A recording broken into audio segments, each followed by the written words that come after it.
There we go. All right, we're live. I guess I should move back over here now. Move my computer. There we go. Okay. All right, now we're live, I think. Welcome back. All right. Now the worst part is I can't see my face, so I don't know if I'm like showing my boobs because that happens sometimes. My first video, I built this, which is a super cute kit. And it's all snapped together. I did one here and I did one when I went to England. And when I recorded it, I had, I just want to double check because all the StreamYard people I can see the fun comments and stuff. There's no one here right now. Basically, like I had a camera here and then I had a camera here. But the camera up here didn't record. Oh. So all I had was here, and all you saw was here. Oh my gosh. That is, I think, the highest or the most viewed video. I was gonna say, I bet those views went up like crazy. Yeah. Oh yeah. Yeah, which certainly garnered me a reputation for sure. Oh my goodness, that's funny. It reminds me of like a South Park episode or something. Oh yeah. Oh totally. All right. Let me, I think what I'm going to do is I'm going to quickly throw a thing into some groups. Here we go. Oh, there's one human watching. That might be me. Thanks, Mom. Hey, Mom. All right. This is going to be great. This will go much smoother next time. I promise. Oh, yeah. just trial by fire, you know? It really is. Well, we did when we went to do the live stream for the charity build. We decided to do like a test run, and we built this god awful model, which I think we ended up. I think Stephen was going to blow it up when it was all done.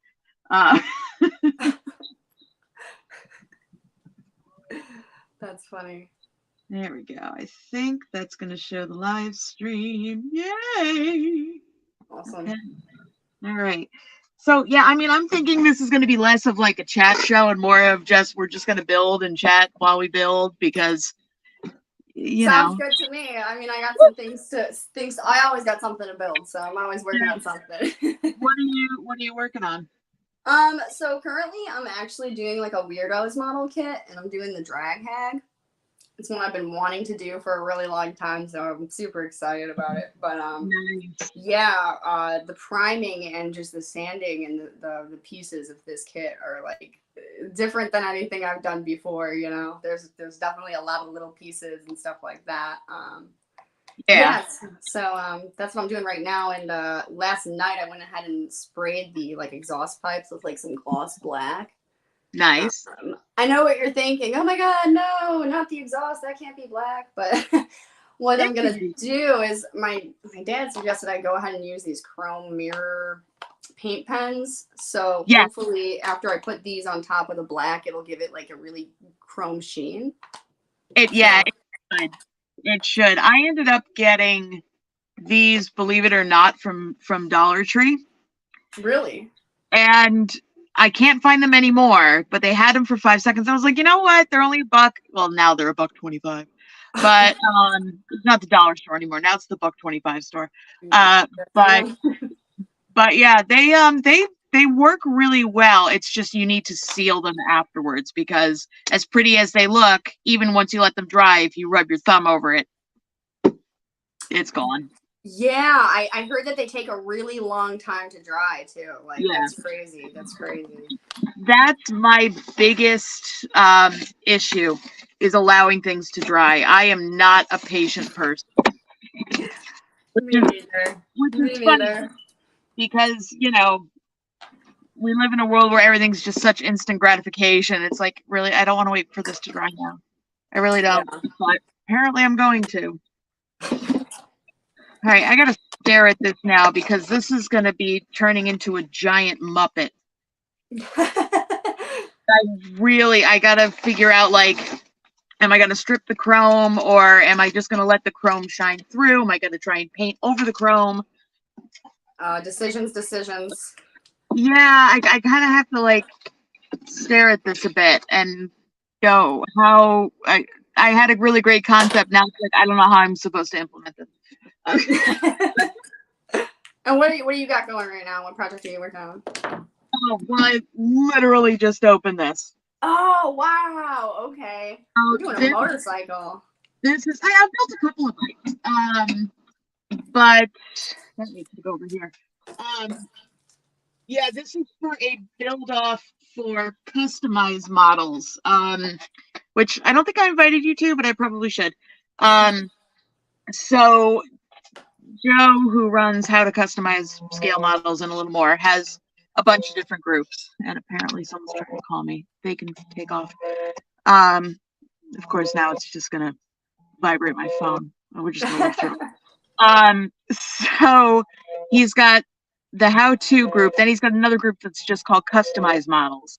Then he's got Diorama Tricks and Tips, which you're a member of. Yeah. And then he also has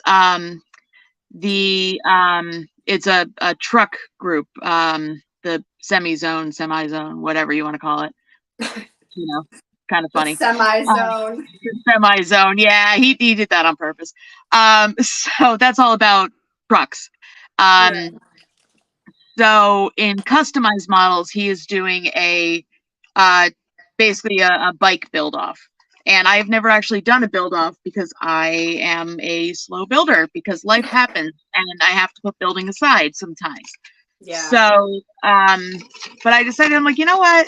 I think I'm going to do this. So I went and just found a kit on Amazon that wasn't too expensive. And I was like, I'm going to turn this into a Muppet and I'm going to cover it in this and it's going to look cool.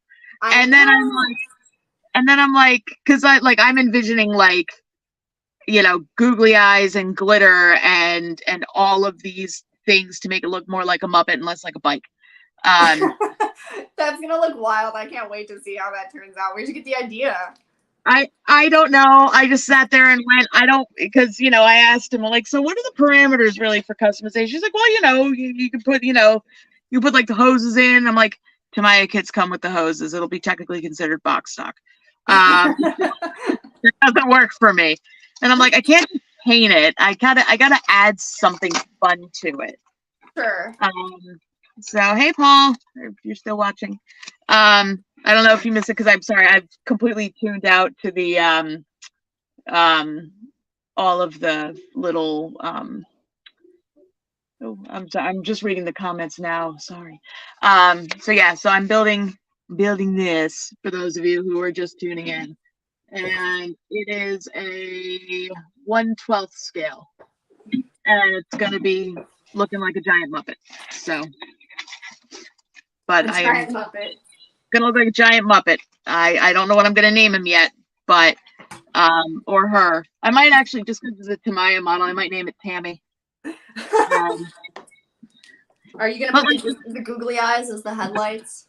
Yeah, well, that's what I was thinking. Well, actually, no, because I think it's got these right up here, the cover. Okay. You know, so I'm thinking maybe I would put the googly eyes on that, or instead of the giant headlight, I might just turn that into a giant googly eye. Like a Cyclops. Yeah, and basically, yeah, kind of like a really fuzzy Mike Wazowski. That would be cool. That's a different breed right there.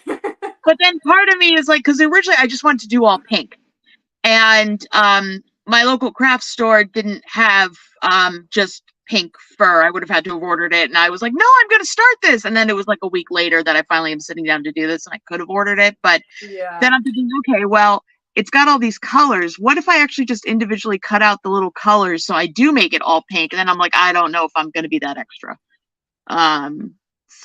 So I might just make it all this, just whatever this is. But I yeah, think you should stick with the multicolor personally. I think that would give it way more pizzazz.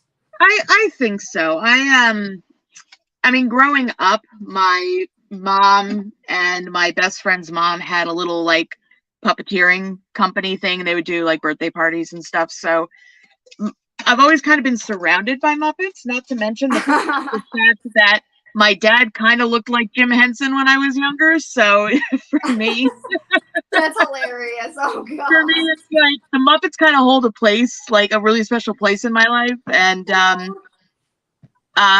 there's I think it's still a touring exhibit, but it does have a home at the, oh my goodness, the Museum of the Moving Image in Brooklyn. There's a whole Jim Henson exhibit, and it honestly, my mom and I went and checked it out. I think it was probably about, oh, I don't know, 10 years ago maybe. And oh my God, we cried through the whole thing. Really? Mm-hmm. Wow. Yeah. They had like a Kermit sitting on a log holding a banjo, and we started crying. And then we got to like the original Rolf the dog, and we started crying there. And then we watched a little like biography video thing about him, and we're crying. That we cried all day basically. And that must be some sort of record, like. Yeah, I think so. I think so. It's definitely not the you'll laugh, you'll cry. It's just you'll cry and you'll cry. But when we got out, we there was a Starbucks down the road, and we popped over there, and I'm like, I can't believe we cried all day. She's like, yeah, I can't believe we cried. I'm like, we need to go home now. She's like, yes, we do. We hopped back on the train and went home. I think that's enough Muppets for the day. That's enough Muppets, but I can never get enough of the Muppets. Oh, that's awesome. I love them. Yeah, we have a pretty weird family. We used to call each other the Addams, like way before the Netflix show and all that. Nice. I'm pretty sure my family, one of my cousins wrote in my like senior yearbook in the quotes, she's like, "Oh, love the Addams," and it's like internalized in the yearbook now. So we always laugh about it. So I think every family has a little bit of Muppet or Addams in them. But yeah, I definitely have a little bit of both. Just me alone. I'm definitely a darker kind of person, but I also love the Muppet. So it I walk the line of both. I like that. That's the way to be. Yeah. Everything in moderation, right? You don't have to be too rainbow all the time or too dark. Just a little bit. Yeah. It's just right. Yeah. Oh, hey, Cliff watching. Hey, Cliff. Hey, Cliff.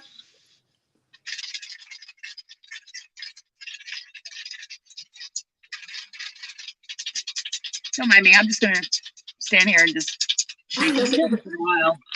Shake. Yep. I'm trying to watch the camera and I'm trying to watch the comments, but we'll see. We'll see. All right, I gotta step over here for a minute. Entertain yourselves. All right. Well, this is going different than expected. I actually love this. I'm sad I never did this sooner. Yeah? Yeah. Like, look how crispy that chrome is turning out. Like, that's super pretty. Right?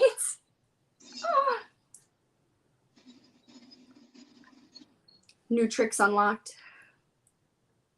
Yeah, it's funny how that happens.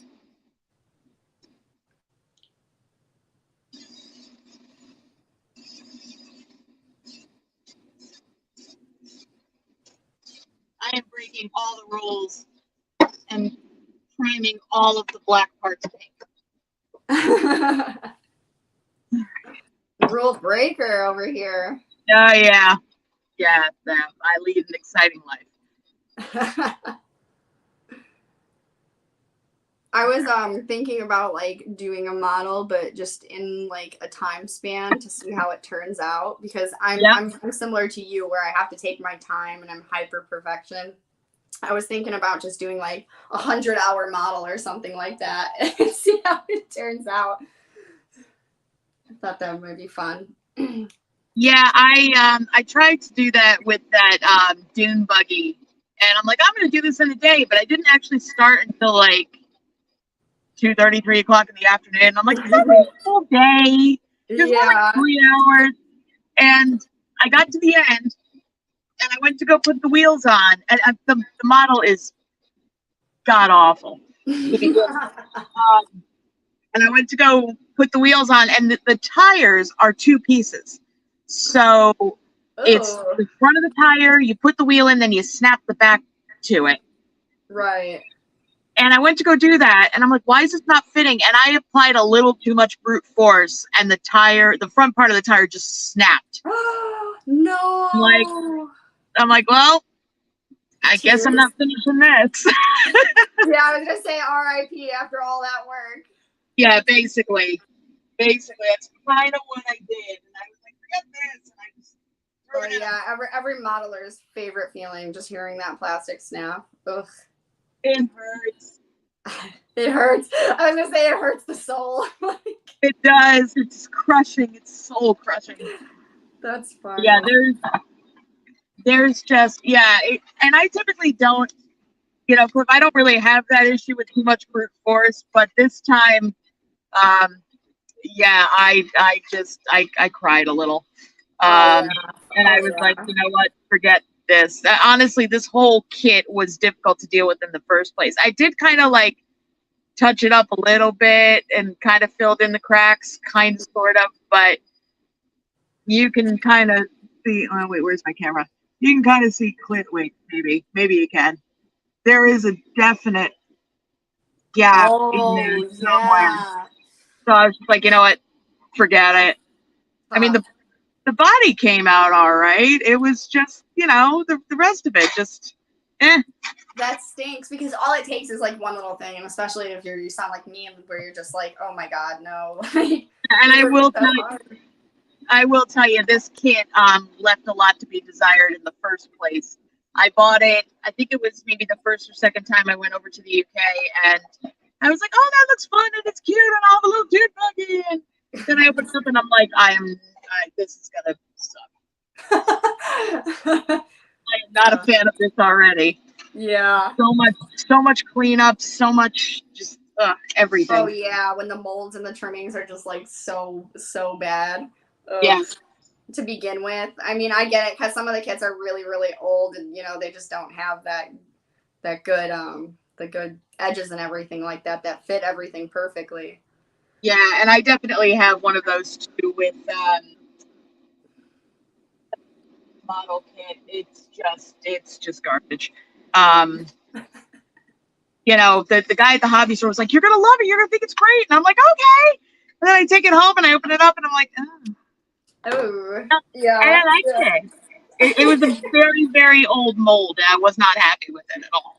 Yeah, those old molds are like, you gotta like really shape them into how they're supposed to fit and everything like that. Yep. They don't tell you that on the directions either. It's like, put this here and put this there. Yeah, there's some very interesting kits out there. I used to have some, and I ended up.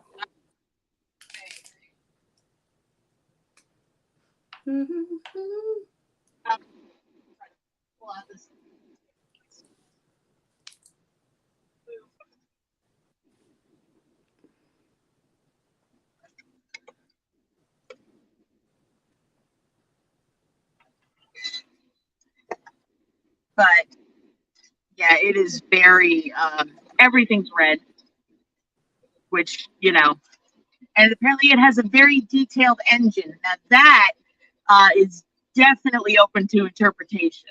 I don't know, camera, if you could see that. It's not exactly detailed. I was gonna say, like, where's the detail? I mean, it just has. It's somewhere. It's just not there. It might have been in the original mold. Oh wait, hold on. Here's the top of it. So maybe that's what they mean by detailed. Wow. Okay, that's not exactly what I would consider detailed. That's actually a fairly simple engine build. Yeah. Wow. So so they definitely, they want to let you know there's chrome plated parts and it's molded color, and that there are clear parts as well. But like, here I am, I'm like, you know what? It's a Long Island based company. They're like close to me. Maybe I'll give them a shot. Yeah, no. No, I was gonna say never again. One and done, huh? Totally. Yeah, I was really excited to build this kit because I just love building like the weird stuff and crazy monsters and stuff like that. And I was super looking forward to this kit. And I thought that it was going to be relatively along the same lines as like the Mobius kit and the Mr. Gasser kit that I have. But other than design, they're not similar at all. So Cliff, you're saying that, hold on, I'm going to put I can put quotes up. There we go. Oh. So it's been build 9. Well, you know what then, Cliff, if you're saying that, then I'm going to give it a chance. I'll give it a chance. Just not right now, because I got to build my Muppet bike. Muppet bike first. But I think I've been spoiled just because, like, these Maya kits are just, in my opinion, they're beautiful. So, Oh, yeah. for me, it's like, I'm like, you know, very little cleanup, very little extra flashing. Maybe I'm just spoiled and bougie. Maybe I'm just a bougie builder. A bougie builder. You know, you have a wine taste on a beer budget, or what do they say? Champagne taste. Yeah. A Boone's Farm budget, I think. A Boone's Farm. Never actually had that, but I remember going to the liquor store in my early 20s in Pennsylvania going, so cheap. Why is this so cheap? This is the cheapest they got, huh? Boone's Farm. That's funny.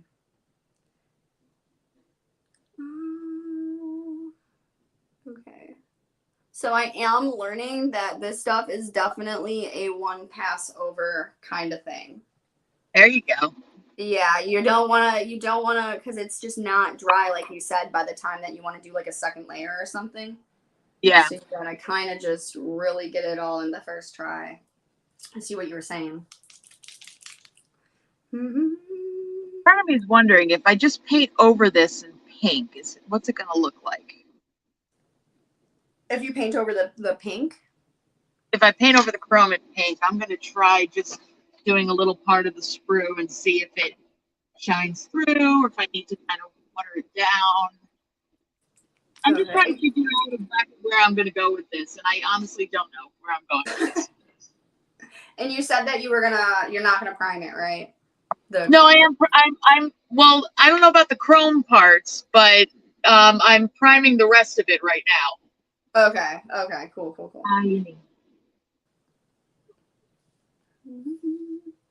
Definitely needs to be fixed. Yeah, I went to my local hobby shop the other day, and I was like, there are colors I need for this kit that I just don't have. And I grabbed 3 bottles, put them down on the counter, and the guy says, looks awfully Eastery, because I bought purple, pink, and yellow. Because I realized that I haven't actually done anything with those colors so far. I've been sticking with reds and greens and grays and blacks. Yeah, like when you start moving to those colors, then you're like getting adventurous, you know, you're like branching out. Yeah, well, that's the thing. It's like, all right, so Harry's saying, if I want to paint over the chrome, I strip first, use Easy Off. Yeah, I've definitely, I used Easy Off. I've used it before. I've used just straight up bleach. I'm just trying to figure out, though, I don't necessarily want to disguise the problem. What I think I really want to do is I want to just give it like a pink, you know, I don't know, like a pinky chrome. So I don't know if that is something that, I don't know if that's something that I can actually make happen or not. So I am trying to figure out the best way to do it. I mean, I guess I could also just use, I could try doing like a marker or something over it too. Are you trying to go for like a metallic pink? Yeah, but without having to paint it because it's already chrome. But I just want to see if Oh, I it's. gotcha. It might just dry pink over it. I just, like I've kind of like a pink highlighter. Yeah, exactly. That's kind of what I'm thinking. I'll have to see if I have one of those. That's a smart idea right there. Yeah. That's a using your noodle. That's definitely a noodle user thing. I have a pink. I don't think I got a pink highlighter here. I'll have to go raid my kids' marker stash because yeah, that's just looking kind of. I don't know. I'm trying to figure out where the camera is. With the picture of that camera, but it Oh yeah. just kind of like a solid pink. It's not really. So yeah, probably a pink highlighter. I think is what I'm gonna do. Yeah, it's not like a flashy pink. Yeah. But it will be. Yeah. Yeah. So I think does Tamada make a clear pink? I'm gonna have to look that up because really what I want to do is I think I want to keep some of the chrome to kind of underlay with my horrendous fur that I'm covering everything in. So I think and worst comes to worst, if I don't do pink, maybe I do blue, or maybe I do green, or maybe I just do yellow because those are all or purple because they're all in this. So I really could just the world's my oyster here, I guess. Yeah, I mean that's a huge color palette to play with, so yeah. Continuously checking no for those called comments. Oh, nope, there we go. Nope, did that too excited there. There we go. Who's my clear paint over chrome looks good. There's an idea. A whole group of folks right there. Yeah, that chrome's not going to shine through that pink. Okay, well that's good to know. Work on the chrome. That's why we asked. That's why we asked the peanut gallery because they got all the answers. Hey, thanks peanut gallery. I thought would be just put a drop. Oh, let me just. I'll put this comment up. We're just going to keep posting comments here. Right on. Right in the middle and allow reflection to do the work. Put chrome from one angle and ooh, that's a good idea too. Wow. I like that. I like that too. Well, I'm gonna let this dry and see what happens. I'm just gonna put it in my little paint and see how that goes. That's a neat idea. Learning all sorts of stuff. It is kind of fun to have the peanut gallery involved in this. So hey, thanks guys. Yeah, really. Thank you guys. Hello, they always have the answers. They know what's up. Yeah. All right. Well, I think I'm not gonna be bothered too much with the chrome parts right now because I think those are all a little later on. It's all just gonna be pink and beautiful and gorgeous. It's gonna be colorful and bright. It is. It's gonna be so obnoxious.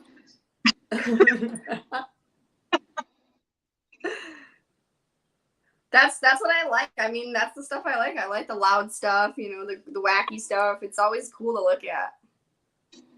Yeah, I do enjoy the weird stuff. I've just been a little too afraid to go out and come out of my shell with it. So I just decided I'm gonna try and do that. Oh yeah, shell. Yeah, that would be you actually. I guess I would come out of either the rabbit hole or the litter box. I'm not sure which. Oh Lord, not the litter box. There we go. Incorporated our model building personas into that. So now we're good.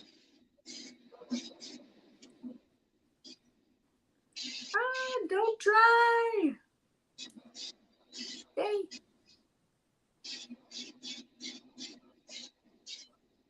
Timing is everything.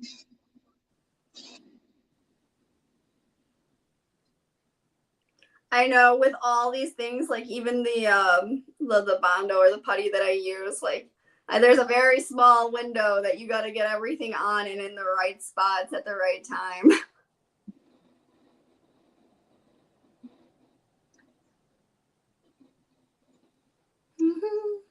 So since we have some random folks watching and some non-random folks as well, because not all of you are random.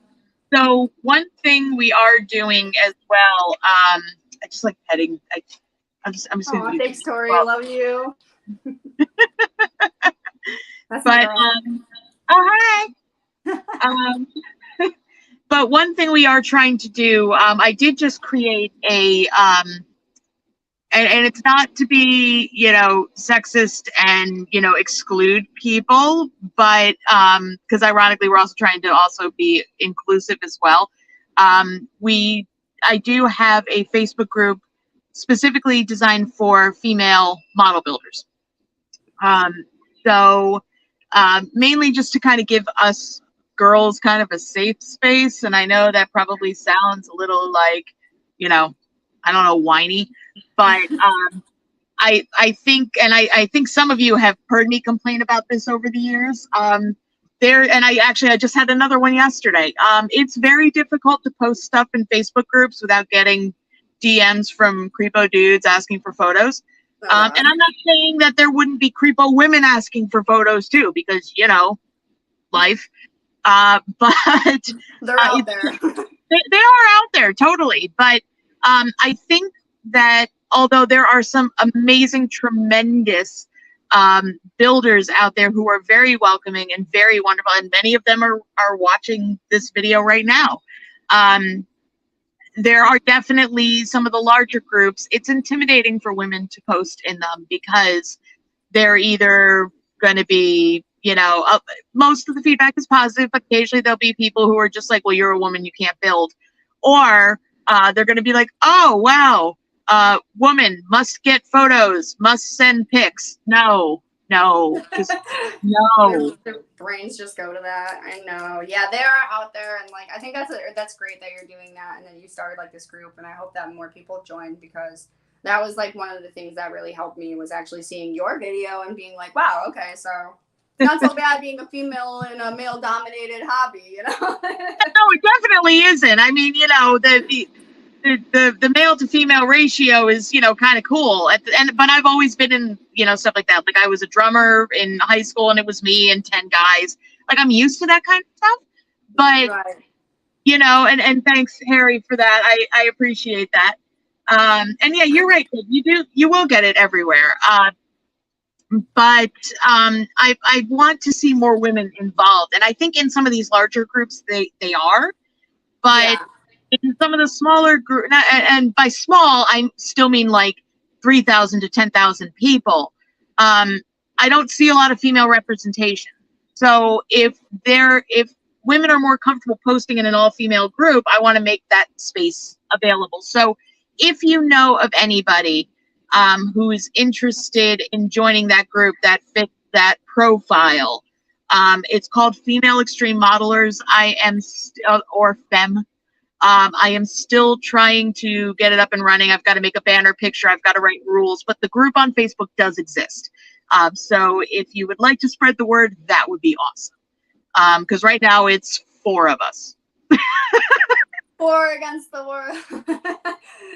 We can do it. Yeah, just hoping to like gain in ranks and numbers, because like I know that there's female modelers out there, and you know I can see them being more shy to come forward, you know, when it is so male dominated. So yeah. I just want to let you guys know that we are here and we're out here. Yeah. Wolf Angel is on. Hello. Just reading all the messages. Oh, and that really loud noise upstairs is my daughter doing something. So I'm very surprised, because in the room behind me is our game room. I'm in my basement, and I am literally working on this very long table. I think that was designed to be more of like a workshop, like wood shop kind of thing. But it's right next to all the electrical panels, so you know that's cool. But on the other side of this wall, I have our game room, and we've got gaming consoles and board games because we're nerds. I have my Glowforge set up down here because, again, I'm a nerd.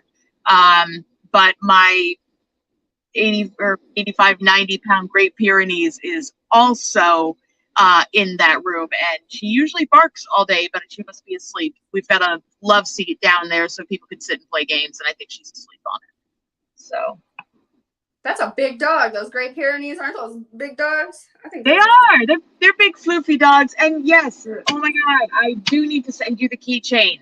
Sorry, I will do that on Monday. Sorry, I will do that on Monday. Life got in the way when I got back from England, and all of a sudden, yeah, it is. They're both the Connecticut one and the England one are both sitting on my dresser upstairs. So I will send those on Monday. Promise. Cross my heart. Pinky swear. Fair. All right. Let's see if I can actually start building some stuff now. I think I can.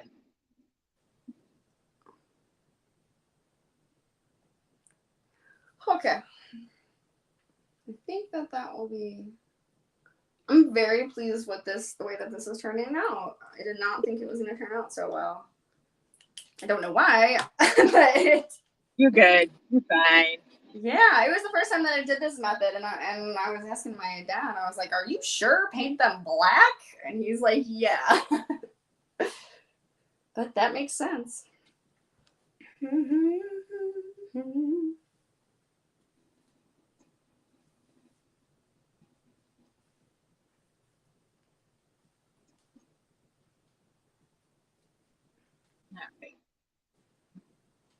Here, okay, that's there. All right. How's the weather over by you? Today it's nice. It's about a little over 50, which is good. But the way that our weather's been, probably the let's see. Yeah, I think pretty much it's been like really, really super pretty, and then the next day it's freezing. And it's raining. And but that's spring in New England. That's what happens. So how New England do, apparently. All right, let's start making things. Yeah, we had a couple of nice days here, and like yesterday it was beautiful. Today it's like you still think it's like nighttime. It's dark and rainy and glum. Like, come on now. Where's my son at? Yeah, today's nice. I don't know what tomorrow's going to be like, but I'm driving down to my mom's for Easter, but you know, as you know, I'm kind of living life minute to minute right now. So. Oh yeah, I know. What's that? I said I know what that's like. Yeah, we're definitely living life minute to minute now. So I'm really just kind of waiting for some sort of news, and who knows? We could be getting news tomorrow when we're all there, which would actually probably be better, to be honest, if we're all already there. But yeah. But yeah, we've got Easter stuff here. Later this afternoon, I have to run out and pick up some last minute Easter items, and have to make a big salad. I'm in charge of the salad. The salads. Can't have. Well, it's so low key this year. We're doing like a cookout and that burgers and very non-traditional Easter, which is fine. Yeah. We don't. Hey, at least you're still getting together and you're having family time. Like that's nice. Yeah, it is. Yeah, it is. That's awesome. Yeah. Oh. Is Easter weekend this weekend? Yeah, it's tomorrow. Yesterday was Good Friday. Oh, Lord. Where does the time go? Yep. And then in a few more weeks, it'll be my birthday. And then in a few more weeks after that, I'll be going to England. So I'm just kind of like, I got a lot of stuff to look forward to. You got a birthday coming up? I do. I'm going to be the big old 44. Oh, my goodness. I'm old. No, I got a birthday coming up too. Actually, in a couple weeks here. What day? Is it May or April? April. Okay. The 18th. Yeah. So I'm about to be 30. Would you like to hear a fun fact? Yes, always. My due date was supposed to be April 18th. What? Yeah, I hung out in my mom for a few extra weeks because I fear change. So, so yeah, so that would have been my birthday. We could have possibly been birthday twins. So close, but you were So stubborn. It's my thing. Yeah, it's funny because looking at the my mom kept a little diary when she was pregnant with me, and it was like April 18th, still no baby, and like as time went on and on, you watched her handwriting get more and more agitated. Like, when is this baby coming out? Oh my goodness. And then my dad was the one that actually wrote in the journal when I was born, but I was born with all kinds of fun complications. I almost died, good stuff. Because, in the 70s, they just kind of winged everything. So they gave my mom some morning sickness pills that ended up causing birth defects and, all the good stuff. Oh my goodness, that's scary. So yeah, so I not only did I show up late, I definitely was already filled with a lot of drama. So they knew you were gonna be trouble. They said, "Oh Lord, even if she's not an Aries, she gonna be trouble." Yeah. No, I was stubborn, hence being a Taurus. That's why I said it works out. Yeah, I really was just, That's funny. Yeah, no, for real. I have yeah, I'm gonna be 44. Sorry, I totally missed all of these things.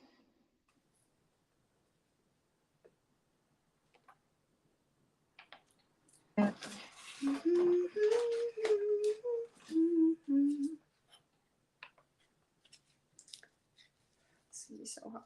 That's cool. Yeah, no, we like more female builders. So please, definitely let us know when that is, because it would be fun to meet more builders. Yeah, definitely. Occasionally, you find them on Facebook or you find them on TikTok, and then you're like, oh, it's another one, yay! I know, And then it's such a rarity. it's like being left-handed. Being left-handed, you are absolutely 100% required to point out other lefties when you see them. And you don't have to go, oh my God, you're left-handed. You just go, oh, I didn't know you were a lefty. And then you talk about it, and then you ask what other members of your family are lefties, and then you have this whole conversation about it. And the one thing I have also learned, which I think is kind of hilarious, is not about being lefties, but just something that, we as humans all, we do. As an American, if you're traveling overseas or anywhere and you find out about other Americans, you are required to ask where they're from. And the funny, the reason I say that is because,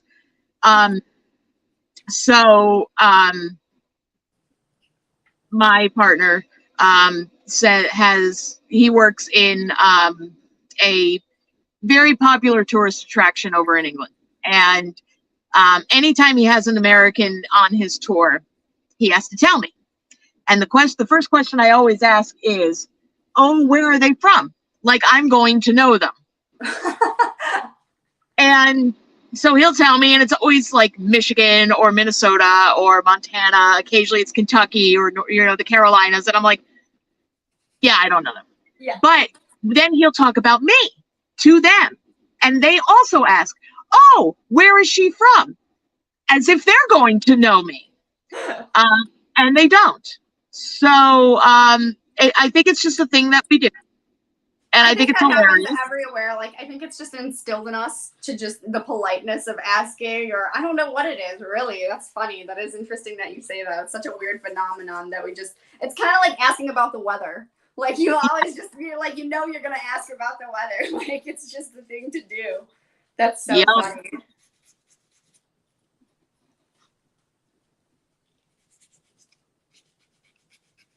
Oh, it's so smooth. Okay, let's paint this. I bought this little doohickey. I don't know if you could see it in my overhead camera there. I bought this on Amazon. It's a little brush cleaner, but it's like battery powered. So it's got little silicone nubs at the bottom.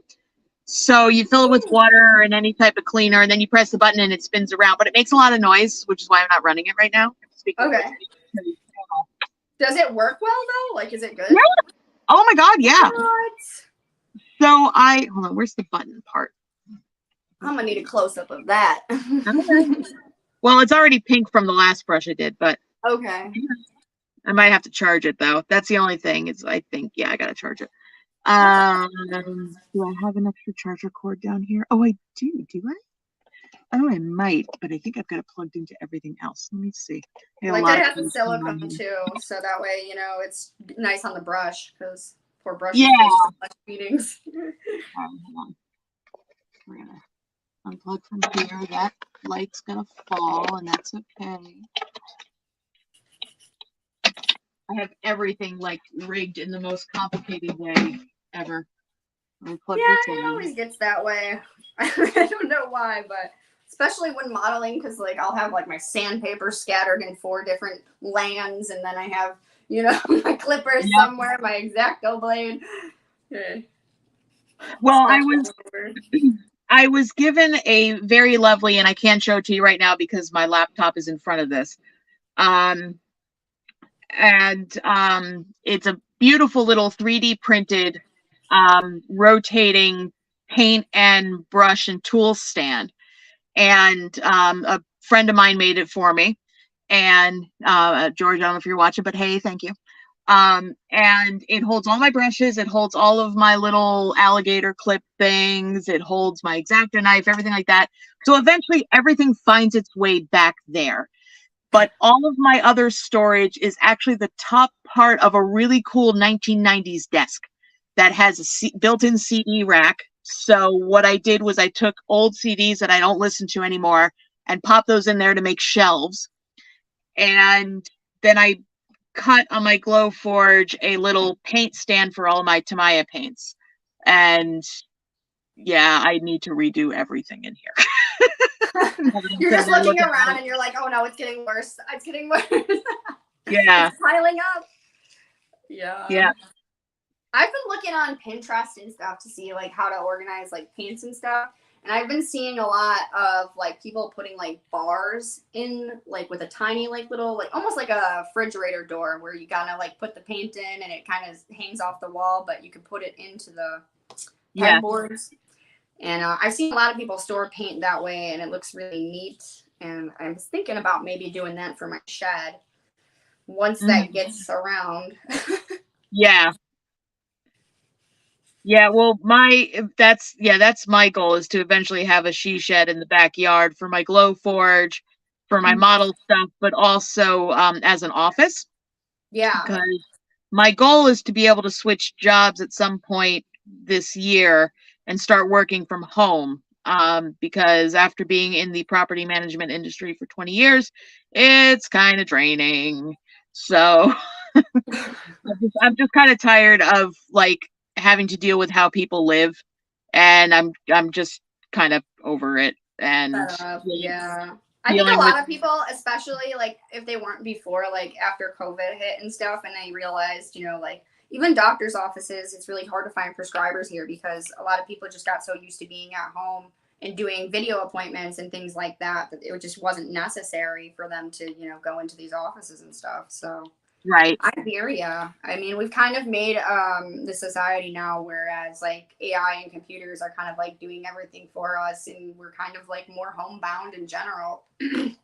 Yep. Yeah. For me, we were open all through COVID because what I do, even though it's not always on the list of essential people, we were considered essential because our job is to maintain a place that people live in.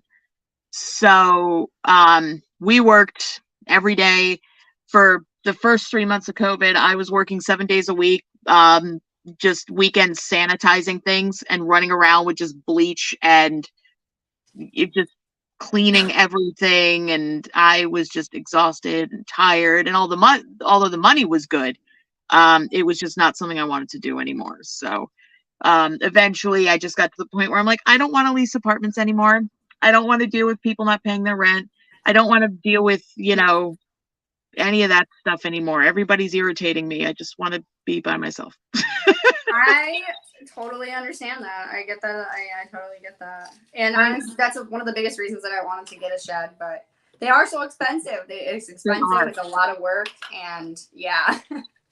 Yeah, no, they definitely are. They are a lot of money. I've been looking into one myself, but especially with the kind of stuff that we need, because like I was looking into it. It's not like I'm just building a shed. Like I need a ventilation system for like the airbrush, booth and like all that sort of stuff, an AC unit because in South Carolina it gets hot. So yeah, I imagine it does. I've never been there, but I imagine it does. Does it get humid too, or just hot?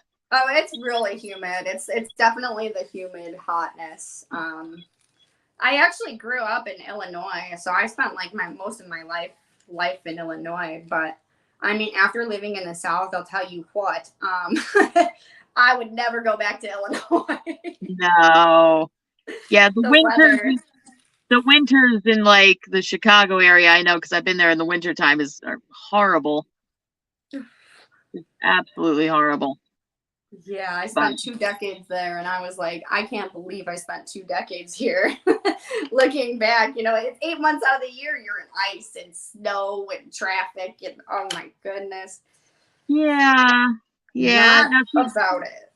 I grew up about 45 minutes outside New York City, so I was used to the hustle and bustle, and basically the town I grew up in was basically where the people who lived in New York would move to so they could just take the train in the morning and not have to live in the city.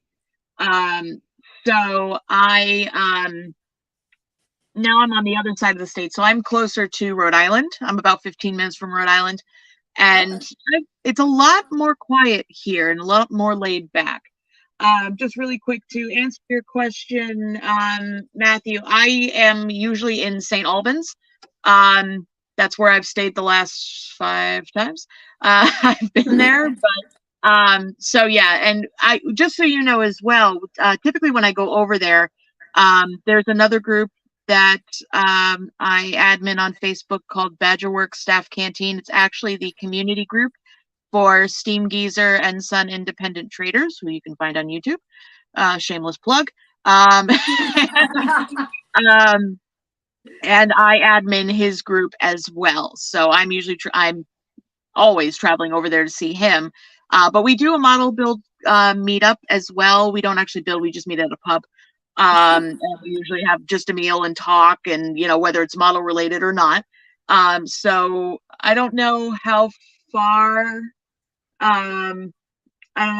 Whitby is from there. But if you ever happen to be in the St. Albans area when I'm there, you're more than welcome to come and join us. But the funny part about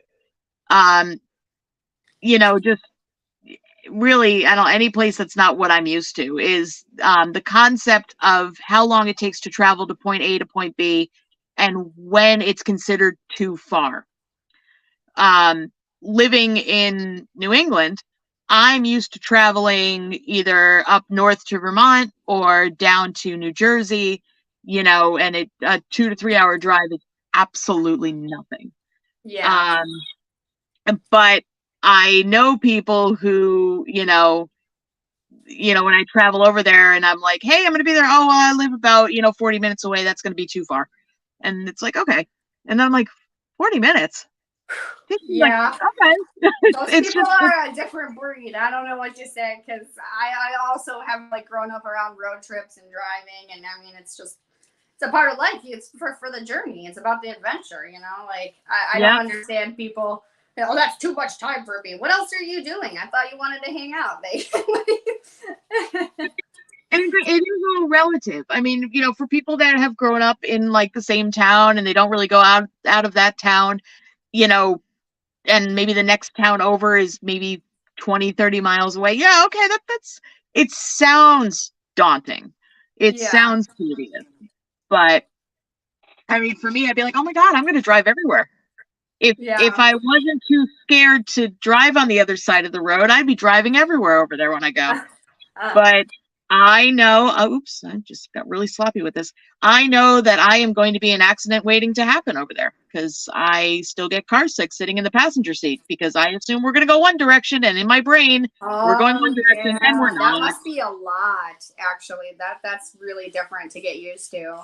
I Yeah. just see it in movies and it looks different, but I can't imagine actually like sitting in the car and then like your mind is thinking that you're gonna go one way and your heart, you have a mini heart attack when you go the other. Yeah. Roundabouts are the The pinnacle scariest of part anxiety. because you are definitely going one direction and it's not what's actually happening, but you're like, no, I'm just going this way. That's funny. But That's funny. one day I will drive out there. One day. Just Yeah. maybe not in June. Is there a reason in June particular, not in June, or No, is there? that's just when I'm going. Oh, okay. I was gonna say. Just not in June. Like, what's wrong with June in England?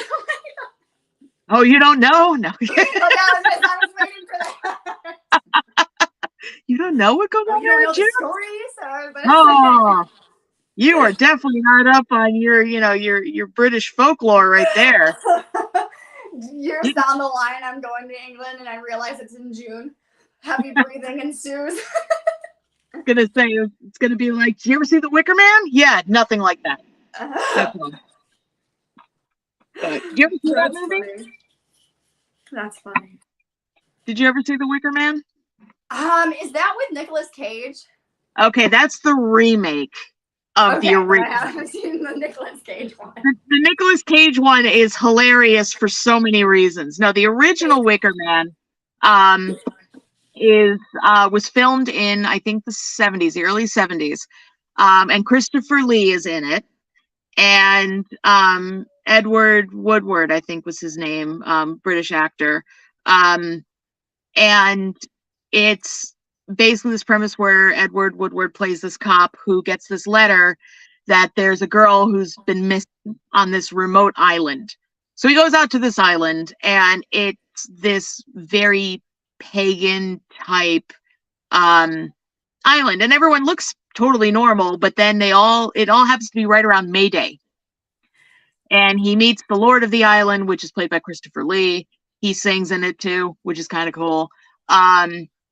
And Britt Eklund is in it, and of course, because Britt Eklund's in it, there has to be a nude scene, so there's a nude scene.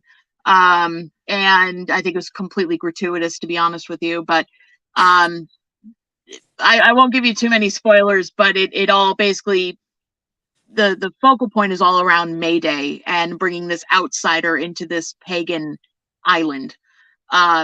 It's one of my favorite movies. It sounds kind of like Midsommar, like the pagan. Yeah. So that's definitely a here we go. Definitely kind of ripped from that. I haven't seen the full movie of that, but I remember looking at the actual like the trailer and going, this is kind of like The Wicker Man. Why are they doing this again? Wow, no way. They totally ripped that movie off then, and they got all the credit for it too because everybody loves it. You know what happens though? I mean, the part that always mesmerizes me is things like, Texas Chainsaw Massacres based on a true story. Well, sort of. It's based, and same with Psycho. Again, based loosely on a true story. And ironically, both of them are about the exact same true story, but very different takes on it. Yeah. But that's the kind of stuff that like fascinates me. Anything having to do with serial killers and. Oh my goodness, I love that stuff too. I'm an addict. I usually sit here on YouTube and I've got like my true crime in the background going. I've got Christina Randall. I'm learning about everything. I got my true crime socks. True crime all the time, baby. Yeah. It's so fascinating. I do love that stuff too. Well, I mean, I don't love it, but like I'm interested in it. It piques my curiosity. Oh no, me too. I have all kinds of serial killer, I have a couple of serial killer encyclopedias. One of them's written by Harold Schechter. So if you're ever looking for a good read, any of his books are amazing. And then I listen to all kinds of podcasts and stuff, but just that anything regarding cults, serial killers, all that kind of stuff. And this is when we're going to start losing viewers because they're going to be like, all right, she's getting weird. Okay, We're not talking about movies. But like that stuff I'm totally into. I just want to remind people that we're doing a live build thing, but we're just talking because this is actually the first time that we've actually conversed in person, so to speak. Yeah, in person. And after this, I'm definitely going to be getting a message going, yeah, that was fun. We're not going to do that again because you're weird. But no, I don't think you can weird me out. That's good. I'm a weirdo aficionado, so I think we all are to an extent. And that's what makes it unique, is that we're all weird. Yes. Everyone. Yay. All right, so I think what I'm going to do, I think I'm actually just going to, because I kind of already messed up, but I'm going to roll with it and see what happens. I think I'm going to, just for fun, I'm going to yoink a bit of water here. Boop. Got a little pink on it, but that's okay. Here.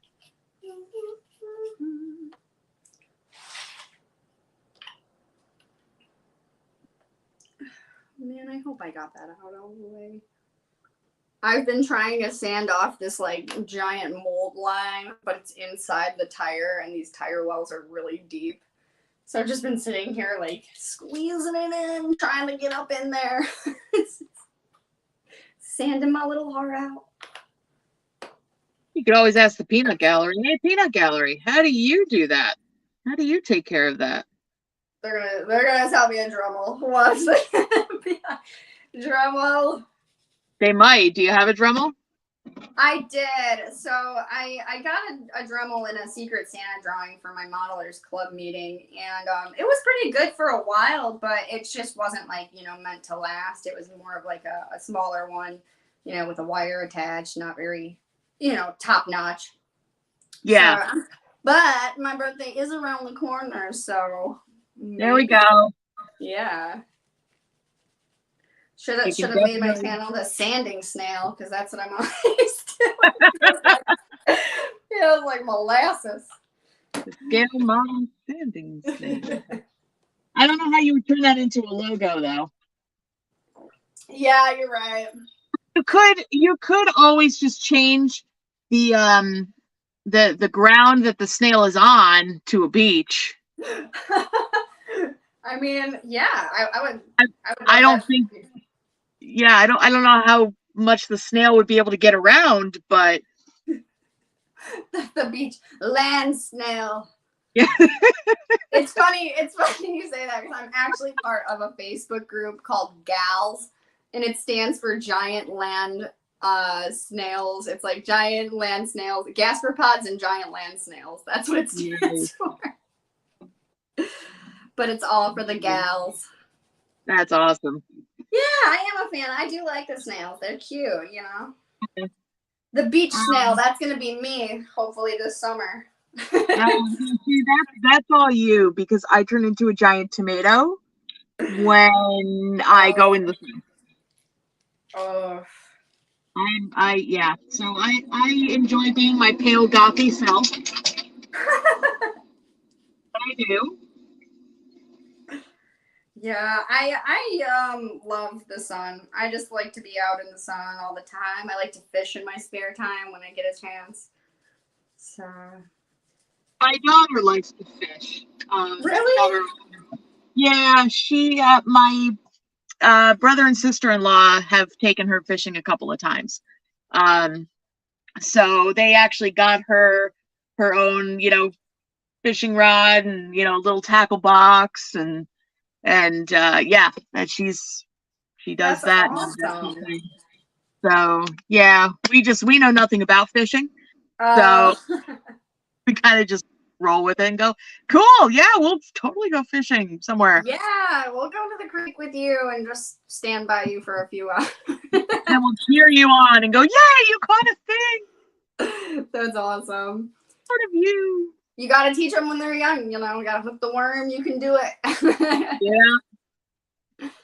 That's funny. That's awesome. I'm glad that like you guys are still supportive. Like even though you're not into the world of fishing, you guys are super supportive of it. That's awesome. Well, yeah, I mean, I will say my parents always kind of were, not always kind of, they were always supportive of anything I wanted to do. So when, you know, I wanted to take ballet, I took ballet. When I wanted to start, you know, playing drums, I started playing drums. When, you know, I wanted to start when I wanted to race RC cars, and my dad was racing RC cars. So he was like, yeah, you could totally do that. And then I was like, can I build a model? And he said, no. That was the one thing he was like, oh no, you're not treading on my territory. But no, it's definitely more of a, yeah, we don't have the money or the room for that. So no. But you know, so it only took a bunch of years for that to finally start happening. But I did get my dad a Ferrari, an Enzo Ferrari kit for Christmas in hopes that he would start building, because he threatened to start building again. And so I was like, okay, I'll help you with that. So I got him a little toolkit, and I got him the model kit. And I said I didn't buy paint for it because I didn't know what you wanted to do. And he looks at me and he's like, Aim, Ferraris are red. Duh. And I went, fair enough. Should just got red. Fair enough. Just grin, just smile and wave. Smile and wave. Yeah. Oh, that's funny.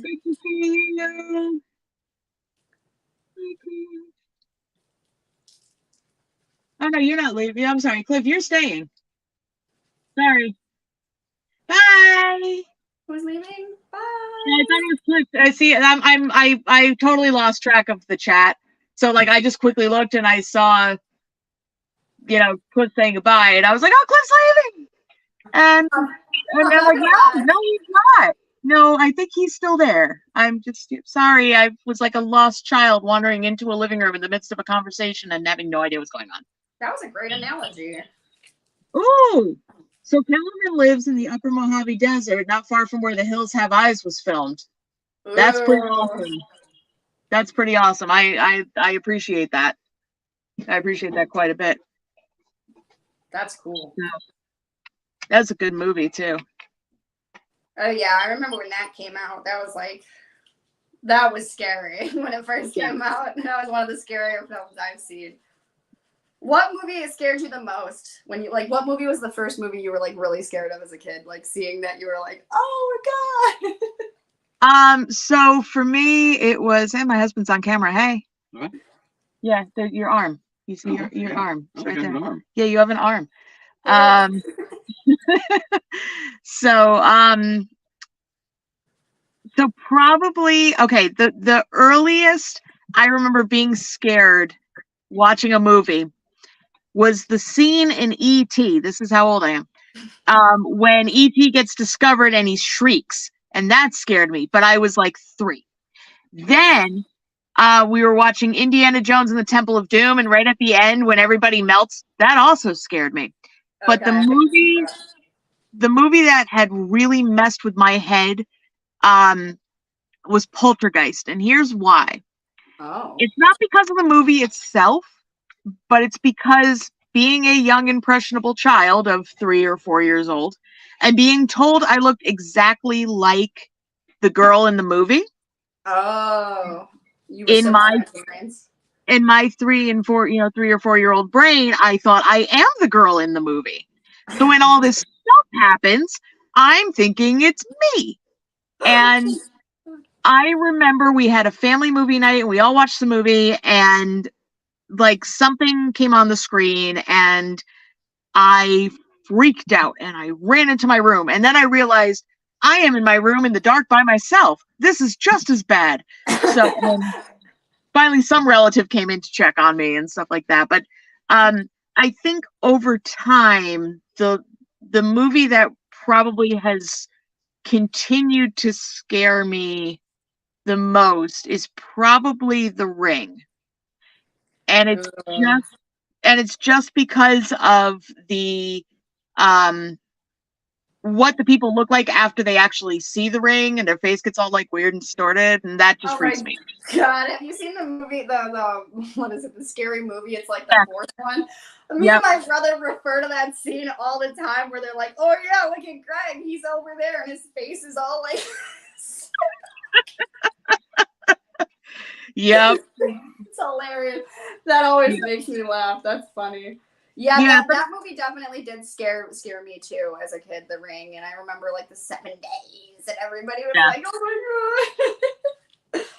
Yeah. Yeah. Well, what about you? Was there any movies that totally just messed with your brain? Well, I was like always a big baby, but I always wanted to watch because I was curious. But I was always like a huge like scaredy cat.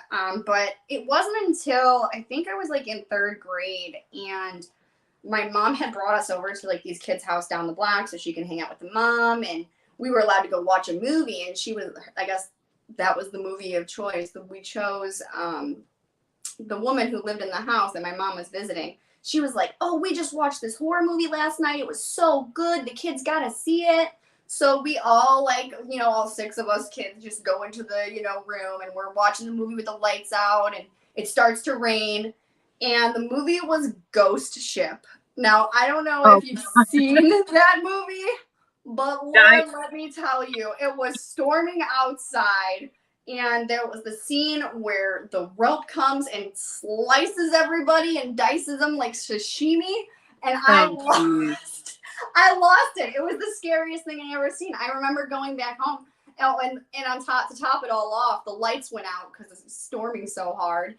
So now we're like definitely terrified. But I just remember like, Mom, can I like lay in bed with you tonight? I'm like scared. It was just traumatizing. But yeah, as I grew up and watched that movie, I'm like, okay, like the CGI is terrible. This is not realistic at all. And, you know, obviously it's not scary to me anymore, but I just remember it being really traumatic when I was little. And then another one was The Grudge. Which is similar to The Ring. I don't know why, but there was a scene where she's like in her room or in her bed or something, and then like for some reason, like it just terrified me to thought that the thing could like come right through her bed and just grab her, and like I was like laying in my bed like any moment now. Well, now are you talking the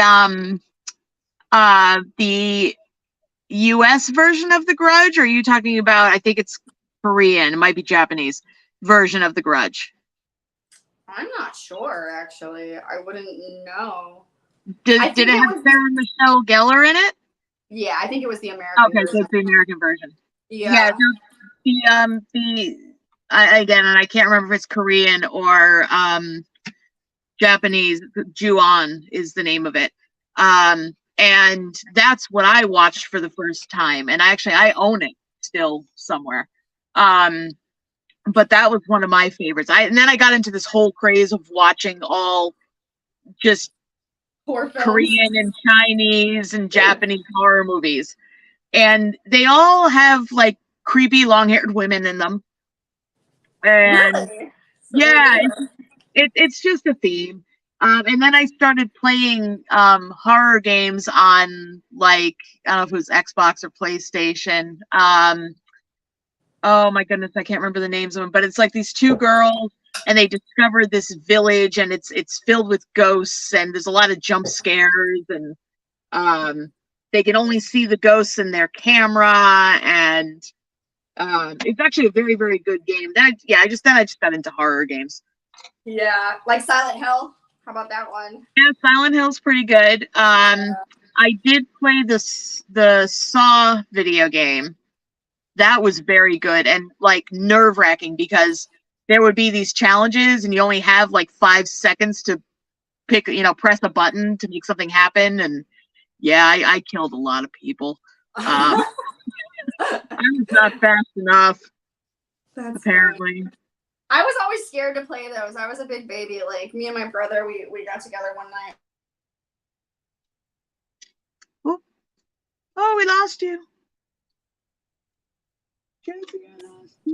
I was getting a call. Okay. I got you. Yeah. Sorry about that. But yeah, we were playing like the horror game, and neither one of us wanted to go on. We were both just like, no, we're not gonna play. And I was like, you're a baby. You're the one who's too scared to go. And he was sitting there like, oh yeah, then you go. And I was. Yep. I think we're having a bad connection.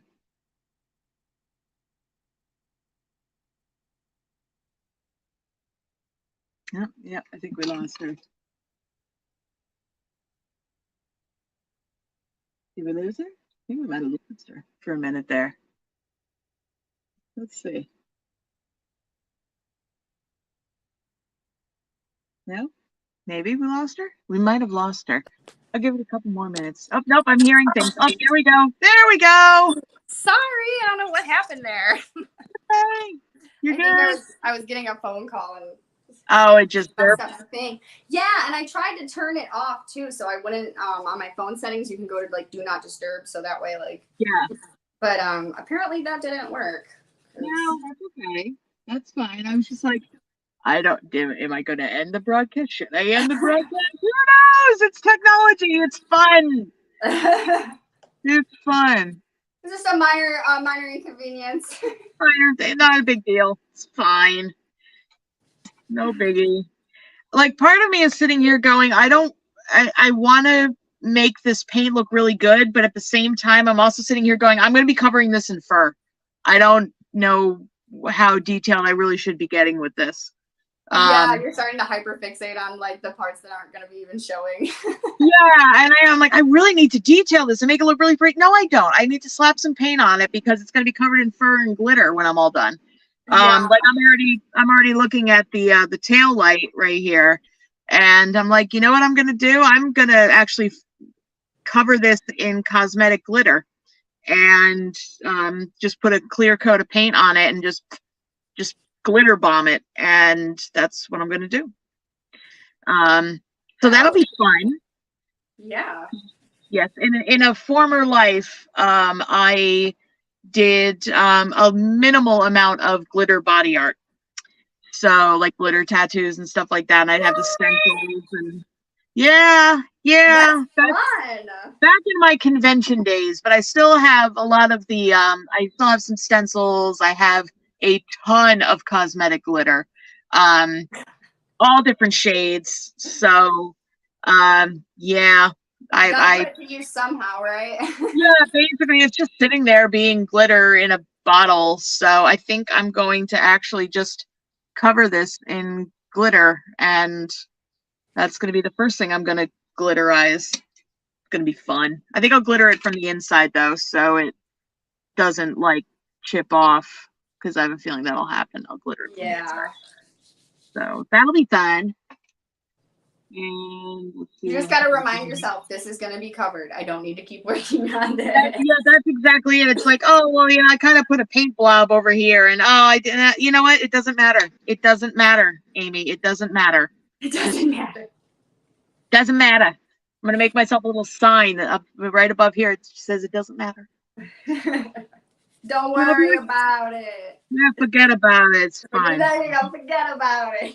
Forget about it. So, yeah. All right. Let's see. Well, we are, just so you know, since I'm kind of sort of keeping track of time, we've got about 12 minutes left in our 90-minute broadcast.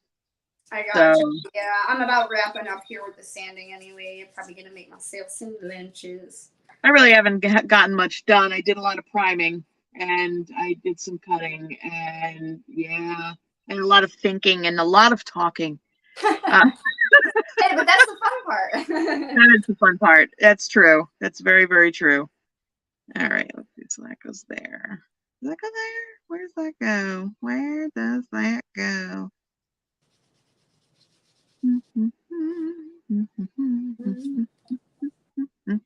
Oh, you know what I watched last night? To go back to like really sick, weird people. It was a documentary on Hulu about Jared, the subway guy. Is that out? I've been wanting to see that.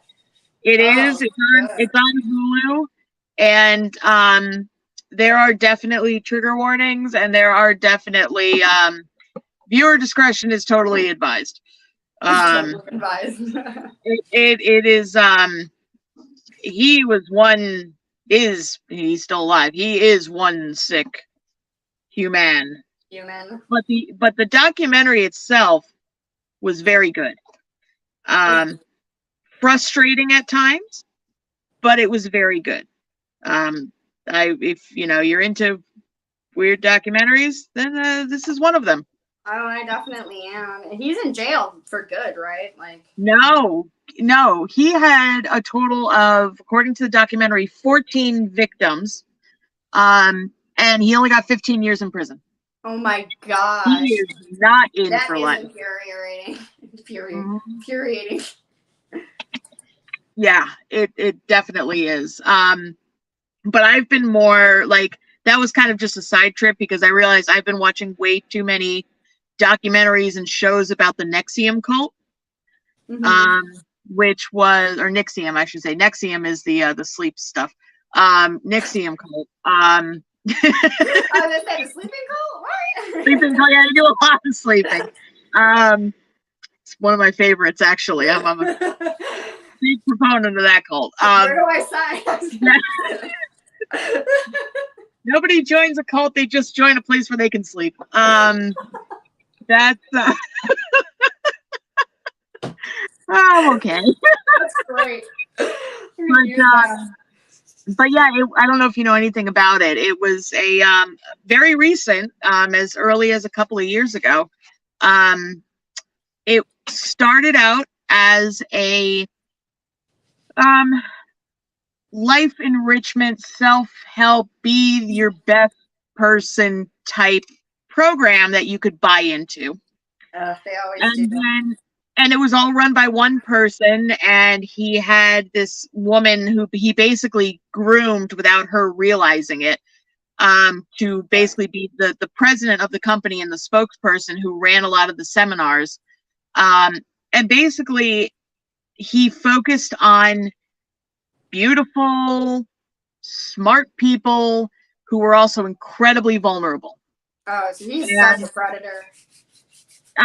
So he would, he recruited a lot of like actors, actresses, musicians, like really talented people. And basically what started out as this cool program to help be your better self turned into this massive sex cult. Which there was a sorority that basically branded the other women in the sorority, and they're all like involved in some way, shape, or form in the adult sense with the guy who started the company, and it was that's crazy. And then he ended up recruiting. He had like centers all over like North America and even into South America, and he ended up actually wooing this entire family from Mexico who had a lot of money, into basically leaving their teenage daughters with him. One of whom he locked in a room for like a month and got her pregnant, and he is serving 120 years, which means he's gonna be in there for the rest of his life. Yeah, but it did start the cult podcast that I listened to. I mentioned it in one of my TikToks, called A Little Bit Culty, and it is they talk about the Nexium cult because it's two former members who basically were the whistleblowers, but they also bring on people that were, part of Scientology, people that were part of the FLDS. Wow. I'm and trying people to think. who are no longer a part of them, like, right? Or correct. Like, right. Correct. Okay, cool. Yeah. And also, there's that Sarah Lawrence cult that was started by some weirdo dude named Larry Ray. I learned all about him. Then I had to watch the documentary about him, called Stolen Youth. And basically, he indoctrinated a bunch of college kids, who were just high all the time. And yeah, it was all. Yeah, that's like been kind of like my new thing lately, is watching all that stuff. So yeah, that's cool. Yeah, and there's like a bottomless pit of it, so like you're down that rabbit hole for sure. Yeah, no, there definitely is. They haven't gotten to anyone from like like any of the Waco stuff. I think did they talk about Heaven's Gate? They might have talked about Heaven's Gate. Okay. That was a weird one. Do you know about that one? I'm not familiar with that. And if I am, I just don't know it by the name. It's the one that basically it was started by this dude from the South who moved out to California, and basically he convinced people that the mothership was coming on the tail end of a comet. And I do remember this one. I do know what you're talking about now. Yeah. And he Yeah. had all those people believed, and they yeah. had to like die, right? So they can like Yep. be reborn or some. Yeah, Yep. I know what you're talking about. They had to do that, and they all basically became these androgynous aliens is the only word I can really think of, where they had to give up any type of desires, wants, needs. They really just turned into robots. Yeah, but they all had the same weird haircut, and it was just all weird. Yeah, I think the idea was like something like you have to leave like your human body behind, and then you'll like turn into some omnipotent being or something. Yeah, you had to leave your vessel. That's the vessel. This is my vessel. Yeah, man, I don't know. Like, it's just crazy to think that so many people could be like easily influenced, and it's still like such a thing. That's just crazy to me. I'm interested in the psychology behind it. Honestly, that's why I watch it, because it's just so well, that's my thing too. It's definitely like the one thing they talk about on that podcast is nobody joins a cult; they join a good thing. Right. So they find something about it that makes their life better, and then it just forms its own little beast, so to speak. Yeah, like an obsession that just kind of slowly creeps in. Yeah. And then you don't know how bad it is until like it's completely taken over your life. Oh yeah. Yeah. Yep. That's exactly it. It's crazy. Let's go there. That's gonna go there. Ooh, I love when things go together so pretty, almost so pretty. Oh no, that moved. That's once again, it's Amy being impatient, not waiting for things to dry. Do you have some of that Insta set? I have. Well, for me, it's paint. It's not so much that, but no, I use the Tamiya extra thin cement. Okay. But even then, I get impatient with that. Because I'm like, no, this must fit together now. Yeah. But there we go. That looks prettier. Okay. I'm just gonna let it sit, because there's still parts of this pink that are sticky, and I don't really care because again, it's being covered in fur. Yes. It's being covered in fur. If I have to send you a little reminder, like, stop it, it's being covered in fur, I'm gonna have to do that right now. Just a reminder, this is being covered in fur. Yes. I think though the wheels are definitely going to be glitter. All the glitter. They're going to be glittered, and they're going to be beautiful. The seat's definitely going to be fur. Handlebars are going to be glittered, and then I think everything else. I think it's just going to be a lot of glitter. It's going to be a lot of glitter and a lot of fur, and it's going to look like a beautiful Eastery Muppet. It's going to look amazing. I can't wait to see how it turns out. I'm glad you think it's going to be amazing. I am scared to death. You got to jump in, right? Like, yeah. That's what I'm trying to do. And even if it's a total abomination, like, it's still awesome. Nothing is going to ever be worse than the first kit I ever built, besides the cup noodle model. The first glue bomb that I've ever built, nothing can be worse than that. Right. That was my what is it? It's a Honda Super Hawk, and MPC makes it, and it is a piece of garbage. And I remember starting to build it, and just pieces weren't fitting together. Everything was warped, and I sat here at my bench. I'm like, all right, I don't, these instructions are horrible. You know what? I'm just going to go online. So I found a guy on YouTube, and I don't remember his name, but he's a builder and he does very, very good work. And he had a review of that kit. And about 5 minutes into the video, he said, this kit broke me. It just broke me down. And I was like, you know what? I don't feel so bad now. I feel like my sadness has just been validated. Yeah, I'm no, good. it was. That's crazy that another modeler like out there was actually like, this is the kit that broke me, and it's the exact kit that's been like under your skin. That's wild. Yep, yep. And then when I went back to my local hobby shop and I saw that they restocked, because they only keep one of like every kit on the shelf and then they just reorder another one. Right. And I went over to the guy and I'm like, why is this back on the shelf? Well, we had to reorder it because you bought it. I'm like, why? Do you have any idea how much of a piece of garbage this is? He's like I don't want someone else. Employee. I was like, I don't want someone else to fall into this trap. You don't get it. Yeah. Sir, you don't know what they're doing here. Like you really have no idea. This was just such a glue bomb. And I remember posting it in Joe's group and going, all right, here's my first model. It's complete crap. Here you go.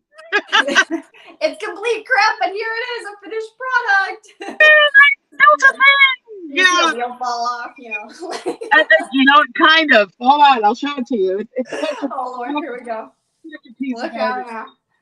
Hold on. It's got a little dust on it. Little dust that just wants to get in my face.